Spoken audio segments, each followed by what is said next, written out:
अरे प्रबळ चार असणाऱ्या पादशाया त्याला पायदळी तुडवण्याचं काम आमच्या महाराजांनी केलं. अरे म्हणून आज तुम्हाला आम्हाला स्वराज्य पाहायला मिळतंय, त्याचं सुख उपभोगता येते. ज्या वेळेला या महाराष्ट्राची, या पुणे जिल्ह्याची भूमी ही गाढवाचा नांगर इथं फिरवला, आणि याच पुण्याच्या भूमीवर आमच्या छत्रपती शिवरायांनी सोन्याच्या नांगराने ही भूमी नांगरली आणि पहिल्यांदा शेतकरी सुजलाम सुफलाम बनवला.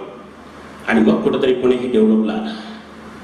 परंतु आज ज्या महाराष्ट्रामध्ये शेतकऱ्यांना सुजलाम सुफलाम बनवण्याचं काम आमच्या महाराजांनी केलं, अरे त्याच महाराष्ट्रामध्ये अरे आमचा शेतकरी राजा डाव फोडतोय. अरे तो त्या ठिकाणी ढसाढसा ओरडतोय आणि त्याला नाईलाजानं शेतकऱ्यांना त्या ठिकाणी आत्महत्या करण्याची वेळ आली या महाराष्ट्रामध्ये. आणि मग कधी कधी महाराजांना असं वाटतं, अरे यासाठी आम्ही मराठा तुका मिळवला होता का, यासाठी आम्ही हे स्वराज्य निर्माण केलं होतं का. अरे शेतकऱ्यांच्या भाजीच्या देठाच्या पाडाला देखील हात लावायचे मुभा त्या काळात कोणाला नव्हती. पण आज धडधडीत आमचा शेतकरी राजा आत्महत्या करतोय, तो धडपडतोय.